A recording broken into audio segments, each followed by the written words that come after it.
Oxford Reading Tree, series created by Roderick Hunt and Alex Brychta. Egyptian Adventure.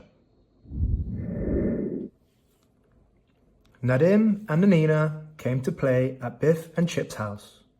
Nadim had a book about the ancient Egyptians. "It isn't just a book to read," said Nadim. "It's a special sort of book. It's a model book," said Nadim. He opened it to show everyone. "I get it," said Chip.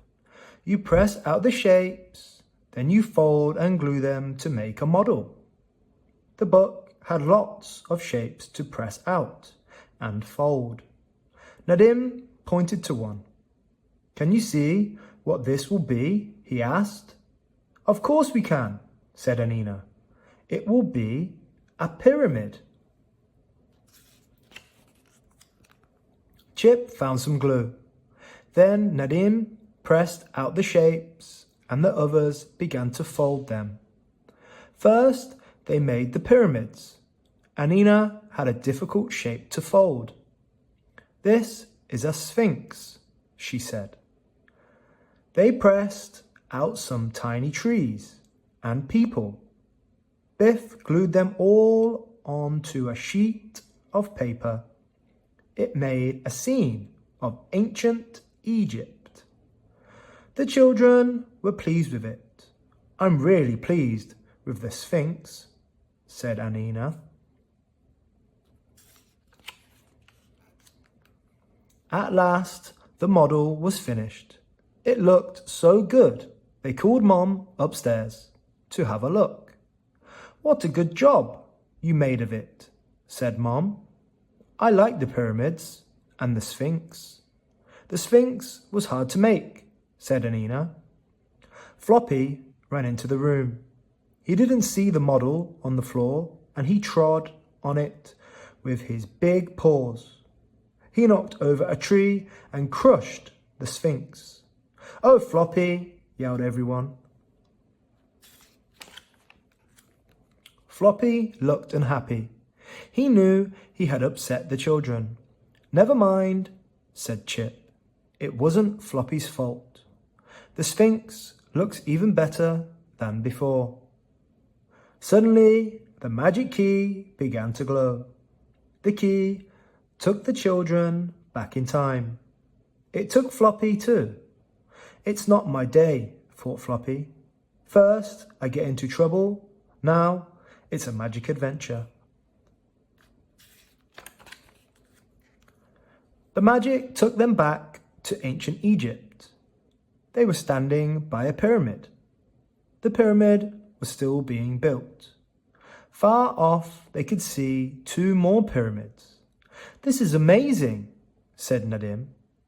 "I didn't think the pyramids were so big." Some people were pulling on long ropes. They were moving a big block of stone. "That's amazing too," said Chip.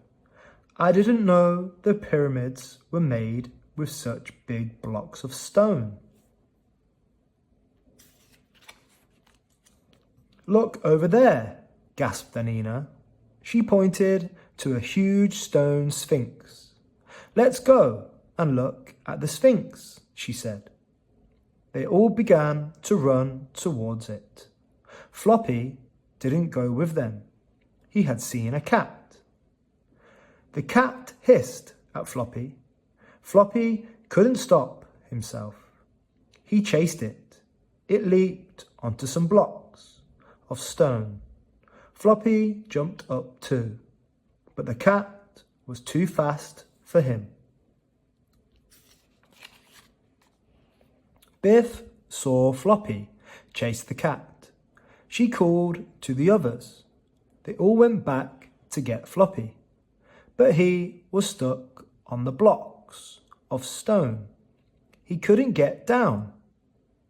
"Oh, Floppy, you silly dog," said Biff. The children looked up at Floppy. "He's a long way up," laughed Nadim. "I'll just have to climb up and help him down," said Biff. Then a man ran over. He looked at Floppy and gasped. The man called to some people. They ran over to the children. At first, they were talking and shouting. Then they all went quiet. "What are they doing?" asked Biff. "Why are they looking at us like this?" The people put their hands together and raised them in the air. Then they sank down on their knees. "They are bowing to us," said Chip. "They must think we are important." "How strange," said Nadim.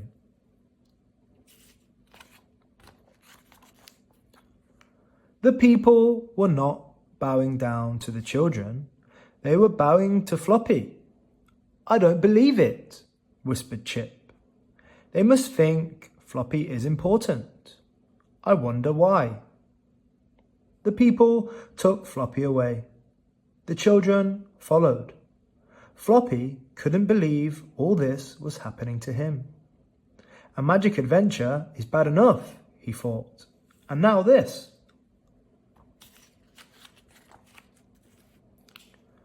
The people took Floppy to the king's palace. The king came out onto the steps. In Egypt, a king is called a pharaoh, said Chip. This pharaoh looks very fierce. Everyone bowed when they saw him. We'd better bow down too, said Biff. We don't want to get in trouble. A man spoke to the pharaoh. Great pharaoh, he said.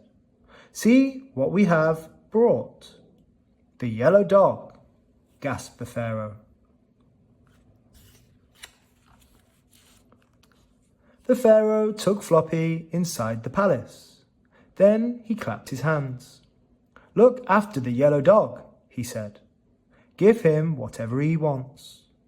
Thought Floppy. I'm beginning to enjoy this adventure. I just don't get it, said Biff. Why are they making this fuss of Floppy? The pharaoh clapped his hands again. Some people ran into the palace. One of them began to paint a picture of Floppy.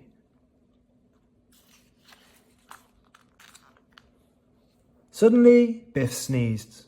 The pharaoh saw the children. Strangers in my palace? He shouted. How did they get in? A guard grabbed Chip and Anina. Another one grabbed Biff and Nadim. The guards took the children outside. They took them to one of the pyramids. The people were moving the big blocks of stone. You all look strong, said a guard. You can work here. The children had to help pull one of the big blocks. They had to put rollers down to slide it along. This is hard work, moaned Biff. These rollers are heavy. It was time for a rest. The children had to drink from a skin bag. Ugh, said Chip. This water is warm and it tastes funny too. I'd rather have an ice-cold can. The Egyptians were carving a giant stone block. The children had to pick up all the chips of stone that fell off. This is hard work too, said Nadim. It's no fun being an Egyptian slave. Anina looked at the carving. I wonder if they are making a sphinx, she said. A sphinx has the body of a lion, but that doesn't look like a lion's tail. That tail looks familiar, said Biff. The carving was finished. I said it looked familiar, gasped Biff. It isn't a sphinx at all. It's Floppy. At that moment, the pharaoh came to see the carving. Some Egyptians carried Floppy. Suddenly, the magic key began to glow. Floppy jumped down and ran over to the children. Come back, yellow dog, called the pharaoh. I'm glad it's time to go, thought Floppy. It was all getting too much of a good thing. What an adventure, said Nadim. I didn't like being an Egyptian slave. Anina picked up the model sphinx. A sphinx has a lion's body and a man's head, she said. But this does look a bit like Floppy. The end.